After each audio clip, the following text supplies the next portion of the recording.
Hello, everybody. Welcome to the Great America Show. I'm Lou Dobbs, and it's great to have you with us. Thanks for being here. The Chinese communist threats now extend to Central and South America as well, and the Caribbean. The Chinese working with the Mexican drug cartels to ship fentanyl and other deadly drugs into the United States. Researchers say enough fentanyl has been shipped into the United States this year to kill our entire population.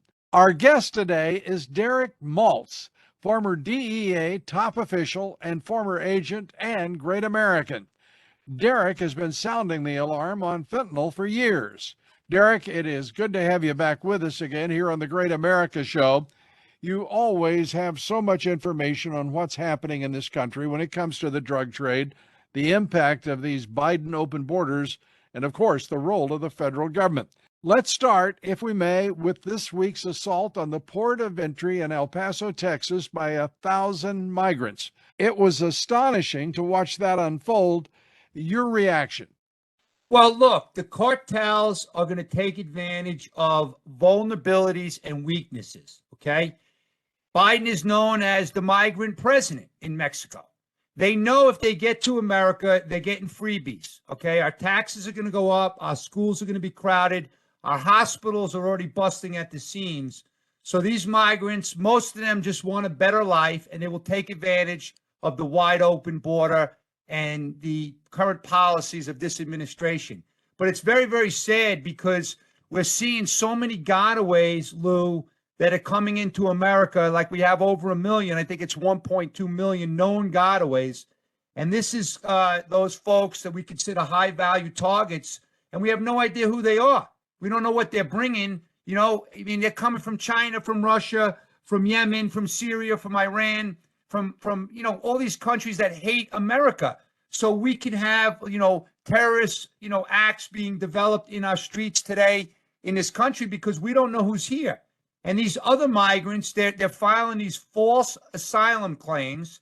All right. So the whole system is out of whack. Like my buddy Tom Homan says, and I love the line. Right now, it's legal to be illegally here in America because there's screwed up leadership. Yeah, I think Tom, as usual, has got it right. And the idea that things can be so screwed up, so wrong, so upside down and wrongheaded is straightforwardly the motto of the Biden regime. And what is, to me, instructive is yesterday's assault on the port of entry at El Paso. There's no repercussion. They've turned them back, said the spokesman for the Border Patrol. Yeah, they turned them back. But where are the questions about how did they decide to do that surge and that assault at that very moment? What was the point? Who organized those 1,000 migrants, as they're now called, to surge across the border at the port of entry in El Paso? Well, look, no one wants to ask these questions in the national media because the answers are truly revelatory. Well, Lou, one thing I know from dealing with this stuff for many years is that the cartels are benefiting from every single migrant that comes into America, and they're taking total advantage of these people as well. And so the cartels are building up numbers, they're building up strength, they're building up capacity, and they are operating like narco terrorists like we've never seen. So it's really, really frightening, and all Americans should care because they're right on our border. I mean, we cared about Afghanistan, we cared about Syria, right? And we put all this military money into this stuff to go after these high-value targets. Well, we have them right over our border, and right now they're operating with impunity. And what's scary is they're working with the Communist Party of China, who's our biggest adversary that we're aware of, according to our FBI director. Yeah, the FBI director is in and of himself a hoax being perpetrated on the American people. And this administration, of course, thinks that's just fine. But to suggest that Ukraine is more important than Sonora, Mexico, to suggest that that the lives being lost in Ukraine are more important than the 100,000 lives that are being lost to fentanyl and other deadly drugs transported across that border are somehow more important. I think we need to put up a new placard in America. American lives matter. What do you think? Absolutely. I mean, look at this, Lou. You know our vice president, who's supposed to be the border czar? There was a news article yesterday talking about her outreach to Africa and a visit that she's planning, or maybe she's there now. I don't know. But can you imagine how screwed up the priorities are? And then our press secretary just last week with Peter Doocy is talking about how the fentanyl is at historic lows on the border. And our Homeland Security secretary is talking about operational control. You can't make it up, Lou, and it's really sad for the public. It really is. And you mentioned the White House press secretary. For the life of me, I have never seen a press secretary who had no idea in the world of what they were talking about. And that is not an accident. Everyone in that administration knows who she is, what she is, how is she performing, and she must be doing exactly what they want, which is confusing those poor reporters who, by the way, are going to report whatever she says anyway. I will accept certainly Peter Doocy. He does a terrific job, and a handful of others. But for the most part, the White House press corps they might as well be on the payroll of the White House. They might as well be flashing their Marxist dim membership cards on their chests. It is pitiful to watch. Absolutely. And it's daily. It's not like one thing. It just keeps getting worse. Meanwhile, as we're being invaded by over 160 countries, migrants coming in from these countries, but it's hard to imagine that the American public is not concerned about these 1.2 million gotaways, because those are the ones that scare the hell out of me. Okay. Most of the ones that are coming through, like we saw on TV, they're people just trying to get away from, poverty in their country. They want the freebies. They want the college education. What about in New York? I'm from New York, Lou, and I was listening to the mayor talking about giving all these migrants free education going to the SUNY schools in New York.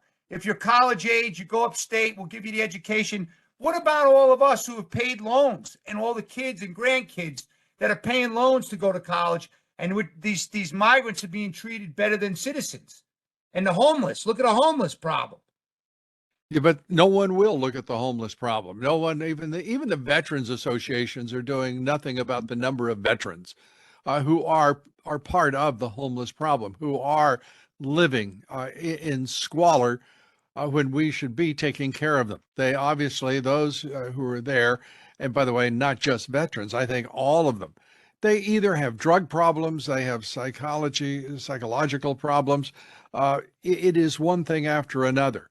And this country, spending all that it does on each one of these issues, can't contend with it, because this administration in 2 years has brought in an estimated 6 million illegal immigrants, and no one, and I'm talking about the media, the American people, we don't know where those illegal immigrants went. We don't know what they're doing, because they were delivered in the dark of night, either on a chartered aircraft or chartered bus somewhere all across the country. And I suspect primarily in, frankly, red states, so-called Republican-controlled states, where they're having the maximum impact sought by this administration, which is to turn them into purple states. Right. And I know one thing for sure, because I was at the accountant this past week paying my taxes, and the taxes keep going up because we have to pay for this. Someone's got to pay the bill. And it's hard to imagine, January there was less than 200,000, but prior to that, there were 200,000 or more migrants at the southwest border. I mean, that's insane. Already we have 875,000 through January. Okay, but again, I go back to the gotaways, because those are way more concerning. And then you look at the amount of money that they're paying the cartels. People wonder why the cartels have the ability to produce so much methamphetamine and so much fentanyl these days, working with the Chinese, because the money's flowing right back to them quickly, because the Chinese implemented a very, very complex, sophisticated scheme for them. And the chemicals are flowing like we've never seen in the history of the cartels. We're under assault right now by the People's Republic of China, the CCP. And most elected officials, I include Republicans, Democrats, Independents, they don't know or are simply incapable of contending with the reality that we are not only in a Cold War with the People's Republic of China. The People's Republic of China has got us under full assault through the drugs they're exporting, through all of their activities and espionage in front companies that they built in this country, the Confucius Institutes, the insinuation of Chinese nationals into our university and government laboratories. This is a wholesale assault by the Chinese, and this administration is acting in league with the CCP. It may be because he is compromised. It may be because he is simply infatuated with China's brand of communism. It may be that he is so impaired that he has no conscious understanding of what is happening around him. I choose from column A, B, and C. Your thoughts? Yeah, I was going to say it's all of the above. I mean, because it's hard to imagine that this guy would allow this to happen to our citizens. And again, I am a big believer in America first. But you know what, Lou? I was running the Special Operations Division, and I saw the start of the synthetic drug bombing around 2008 with the K2, the spice, the bath salts, and then in 2012, the fentanyl. And a lot of people don't realize that we briefed Eric Holder when we saw this coming. We saw like the perfect storm of fentanyl deaths around 2013, 2014. And we started briefing the administration about this is really, really serious. We created like, fentanyl awareness flyers and stuff like that. But there was no interest. We tried to document some of these Chinese synthetic brokers as like major kingpins, and they ignored it. So it was the Obama and Biden administration where it all started with the synthetic drugs. Now, of course, they've been doing methamphetamine production with the cartels for many years, long before that. But it's really sad to see how they are progressing. Now, I can tell you this, Lou, because this is new.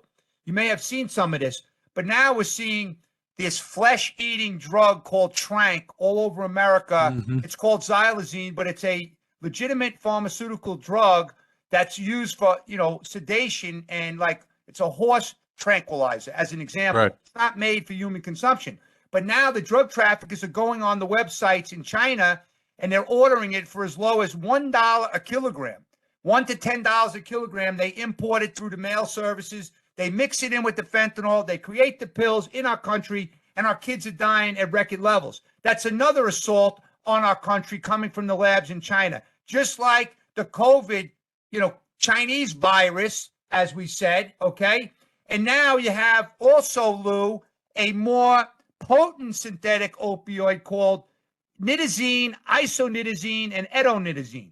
That's coming up in autopsy reports all over the country. That's coming from Chinese labs as well. So it's a new phase of assaulting and killing and destabilizing America by these chemicals out of labs in China. And we're sitting back like no big deal. Nobody's even talking about it.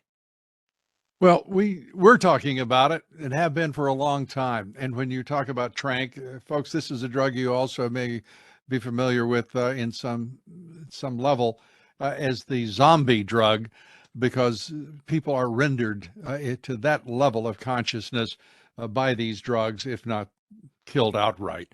Let's talk about that, Derek, just for a moment here. And that is, how confident are you in the numbers that are being used when we talk about 107,000 opiate deaths, including 80% of those being fentanyl deaths in 2021? Are you comfortable with that number? Because frankly, I'm not. Absolutely not. So first of all, when I testified at Congress, I called out the CDC director. I called out the Department of Education. So let's talk about the stats.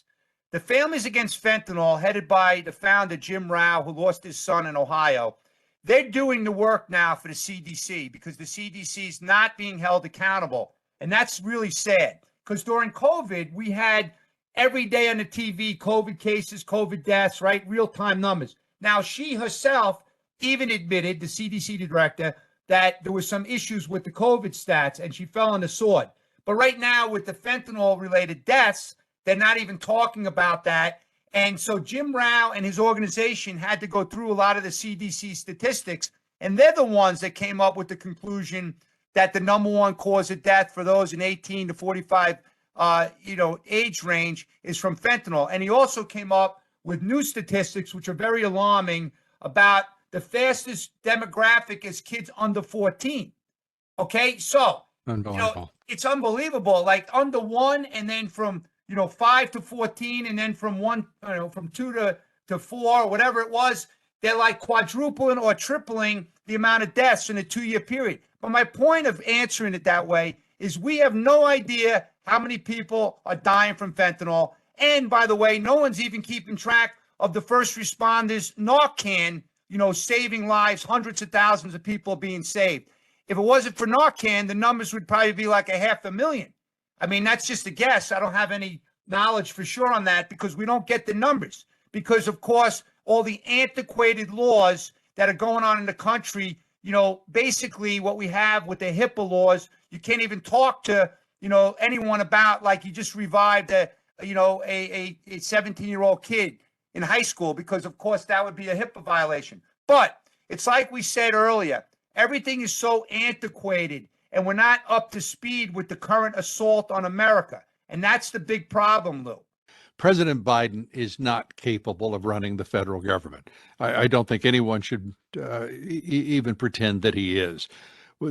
Whoever is running this government, whether it's Susan Rice, a cabal of Obama acolytes, I don't know who it would be, but I do know this resembles too much the third term of Barack Obama to be an accident. There is no interest in saving these people's lives on the part of the federal government. There is absolutely no interest in saving American lives. American lives do not matter to this administration. That's why he wants to go to war in Ukraine with Russia.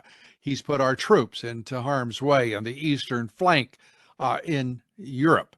It is why he doesn't do a thing to control that border, even though he knows the deadly consequences that occur every day as a result of his lack of border security policies. It's just, we have to confront the fact that we are the enemy of this presidency and this regime.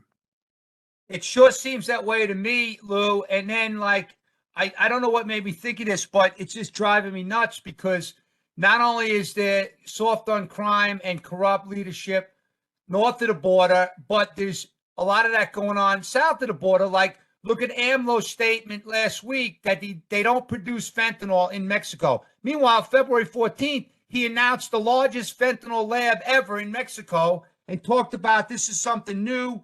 And it just outright, bold-faced lies, and nobody is, getting that.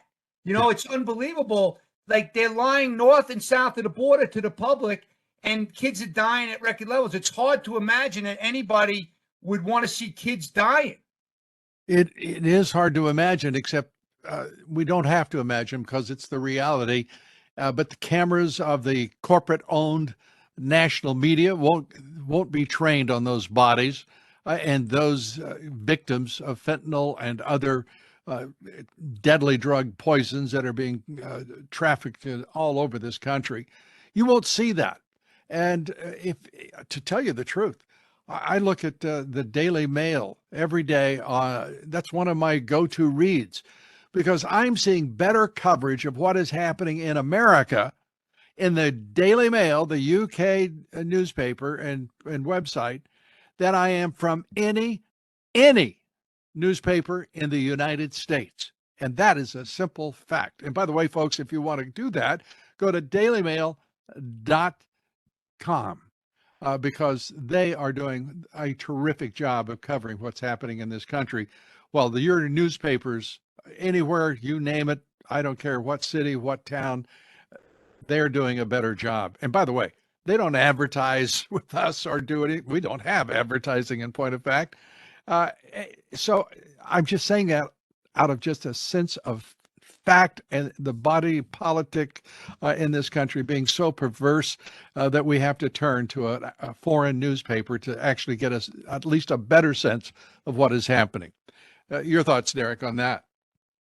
No, absolutely. I mean, you can't get real news, right? That's the reality. And that's why I work very hard to talk directly to the people on the ground that are in the agencies, that are doing the investigations. I'm trying to get as many facts as I can get. And that's why I'm very thankful that you invited me to this, because I know you're the same way. I've been following you for years, and I know you're a credible, awesome American patriot that cares about the public. And that's how I feel. So the thing is, I'm going to give you a quick example of what is going on with the money. So like last week, the DEA working with the locals out there, they seized 1 million pills of fake, the fentanyl pills. And that's like I guess third or fourth 1 million plus seizure. But here's the point. During the undercover negotiations, they were talking about 75 cents a pill. And in Mexico, it's less than 15 cents to produce the pill. So let's just talk about this $1 million seizure. I mean, 1 million pill seizure. If you want to produce 1 million pills in Mexico and you want to pay 15 cents a pill, that's 150,000 investment. You get it into the U.S., you sell it for 75 cents a pill to the wholesale distributors, but then they sell it on the streets 10, 20, 30, 40. And in Montana Indian Reservation, they sell for $140 a pill. So anybody listening could do the math. It's all about the money. People always wonder, why do the cartels want to kill their customer? They don't care about the customer. They care about the money. And the money is off the charts now. And that's a good example. It just happened last week. It just and I wonder just how much anybody cares anymore. There are some interesting demographic statistics that are emerging, and amongst them, that 60% of young women have no interest whatsoever in getting married, and i.e., having children. We are, particularly this younger generation, headed toward a childless society, not unlike what China has experienced with its one-child policy for decades, and now are begging their citizenry to have children, incentivizing them, and basically asking them to have 3 children, not 1. So that they will not have to do as our elites have done, which is invite in illegal immigrants into this country to the decided detriment of both American society, the American nation, and the American people who are now competing with even lower priced labor than ever before. I just wonder where that all ends. And with AMLO, with Andres Manuel Lopez Obrador as the president of Mexico, saying outrageously that fentanyl is not our problem, it's a U.S. problem. He was reacting to just the hint of violence that had been issued by a number of congressmen over the past couple of weeks. And the reality is, only Donald Trump, and this is not an advertisement for a 2024 candidate, it's just a fact. Donald Trump is the only man, and as president of the United States, who said he would go to war with the Mexican drug cartels, with the narco terrorists of Mexico, the narco state of Mexico, over what they were doing to America and our young people in particular. I have to believe that the only thing that will work here is if the United States finds its courage and says, we do want to protect this nation. We do want to protect our national sovereignty. We do not want further just absolutely atrocious deaths of our young people and actually attack the cartels, because otherwise they win. Right now, they've won. They control both sides of the border, don't they? Yes. And Lou, I actually have been calling for the designation of the cartels as terrorists for over 5 years. I testified in Ohio Congress with Sarah Carter and one of the moms about 4 years ago that this is very important for our national security. But unfortunately, when President Trump was in office, the bureaucrats, the State Department, others in the Washington swamp convinced him it was too aggressive. And he would have done it. You're exactly right. But now it's kind of interesting, like, Bill Barr, former attorney general, is talking this up everywhere about how they should be treated like ISIS and not like the organized crime families, because criminal investigations against the cartels is not working because we can't get any of them extradited now out of Mexico. They don't go out and pick them up. They don't share information with the U.S. law enforcement. And look what just happened in court with Genaro Garcia Luna, the FBI director equivalent in Mexico, who was working for Sinaloa Cartel and Chapo Guzman. So we can't rely on corrupt and soft on crime leaders in Mexico to save American kids. We can't do it. So the only choice now, Lou, and I stole an analogy from a friend of mine who lost his nephew. If you had a massive plumbing leak in your house, you're going to shut down the main valve right away. Well, we have a massive fentanyl disaster in America. We have to shut down the valve, which is the cartel labs. So we got to destroy those labs and use whatever capability, the full force of America's power to do it now. And if they're not going to do it with us, we have to do it without them, just like it was ISIS or Hezbollah or Al-Qaeda. Because guess what, Lou? In the history of this country, unless I'm wrong and no one's challenged it, we've never seen any terrorist organization killing this many Americans. So at what point do we say enough is enough? It may be that we haven't seen in any year of any war, perhaps the Civil War. I think almost certainly the Civil War, 100,000 Americans be killed by the enemy. And they are the enemy. It's time we also awaken to the fact that China is our enemy. We have so many people walking around in a delirium that is not drug induced. It is induced by the psycho warfare, and I call it psycho warfare, not psyops, advisedly. Psycho warfare that is being waged by our government on the American people. It is just, to me, utterly unthinkable that we are putting up with a Mexican president who said, fentanyl is your problem, and there is no response from this government whatsoever. And you and I know something else too, don't we? We know that the intelligence agencies of the United States have to be either aligned with the cartels and beneficiaries of their corrupt monies, or there is an effort to achieve another end that is not obviously in the interest of the United States. Your thoughts about why our intelligence agencies have not been more robust in responding to this cataclysm?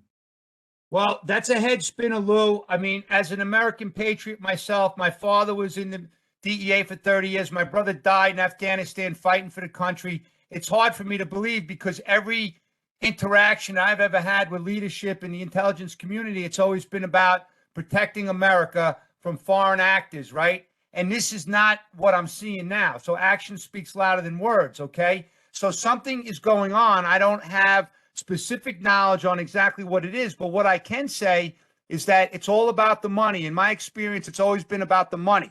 And I see what goes on in this beltway with the corruption, with the contracts and the business that's going on. And so I don't like what I see. I don't like what I smell as an investigator my whole life.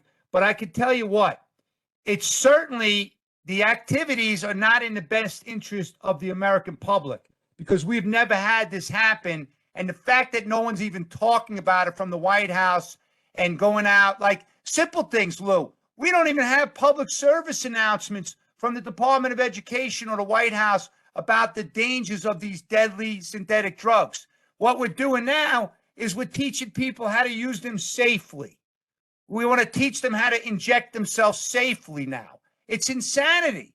And we're spending taxpayer money on that stuff. And I always, nearly always, point out on this podcast, every commercial that every American sees every day, that is an expression, that is the voice of American business. They're the ones buying those commercials, producing those commercials, and expressing the values in those commercials. And I want everybody today listening to the Great America Show to pay attention to the television you do watch, however little or however much. Those commercials, because they portray the American family as something idiotic, pathetic, and comic. Uh, it is disgusting the way the American public is being portrayed. And if you see a commercial that you think is a realistic portrayal of the American family or the America you know and the America in which you live, we'd love to hear from you here at LouDobbs.com. Send me an email at lou@loudobbs.com. We want to hear from you because what I see Derek, what I see when I look at television right now is something from a hellhole that I have never been able to understand where it resides, because these people are perverse. They are many of them satanic. These commercials are produced by some of the most depraved and I think indecent minds imaginable. Yeah, I mean, it's so frustrating. And even like when I testified, I was questioning like why the White House can't get with like the professional athletes, celebrities, role models, social media influencers, and have a summit at the White House. This would be real easy to do if they cared. And then have those people help educate the kids by developing real short social media reels to get out so the kids can see the dangers of the poison. But unfortunately, that's not going to happen. It's not going to happen because our professional sports leagues are linked in with China. Money is off the charts, right? And that's a big problem. I mean, I was on the other day and I got a direct message from Ennis Cantor, who's now Ennis Freedom. He Right. wants to help because he understands what China's doing and how it's corrupting our country and how it's all about the money. So I don't know what to say anymore because it's just nothing that makes sense in my brain in the current path that we're on, and the fact that there's no accountability for any of this stuff. And it's really sad for those that have kids and grandkids for the society that they're walking into now. It's sad for America that there isn't a will in the body politic to say everyone knows that Biden is impaired, that he is a slave of the Marxist Dems party, that he is in no way not aligned with communist China. Everything he does, whether it's draining the strategic petroleum reserves, selling them crude oil, disbanding the task force that was created under Trump to fight the espionage and surveillance activities of the CCP in this country. I mean, it's one thing after another. And for the American public to just sit slack-jawed and sort of stunned by it all is not an adequate response. And by the way, just as slack-jawed and just as stunned are our elected officials, too many of them. I want to credit the House of Representatives. The Republicans are going after China. They're going after the weaponization of our government against us. They're going after this president and his crooked family, who have, as James Comer, the chairman of the committee, announced yesterday, they now have the documents that prove that he was receiving millions of dollars from the Communist Party. It is rancid, and we must rise up. That's all there is to it. At least our conscience and our consciousness must rise up to contend with all that is befalling this country. And all of it is not, there's no accident here, folks. It's happening out of the design of China and the other mortal enemies of this country, and including some who are within this country already. I hope that we can rise above this. I'm not necessarily hopeful that it'll happen soon, but I truly believe we have to awaken, or we're going to lose this great country of ours. And one of the things I want to just say to the audience again, and I say it often, but be skeptical. Don't trust this government. Don't trust your state government. Don't trust your local government. That doesn't mean that they are, by the way, committing wrongdoing, but it does put on you and me the burden to know what is true, know what is real, and demand the same from our government, because we're looking at unprecedented, pervasive political corruption throughout our society. Derek, I just want to say how delighted I am you're with us, and I want to, as always, give you the last word. We always give our guests here the last word. So with that in mind, I'll ask for your concluding thoughts here today. Well, one thing I have to say based on your last statement is, as Thomas Jefferson said, the government you elect is the government you deserve. That's pretty scary.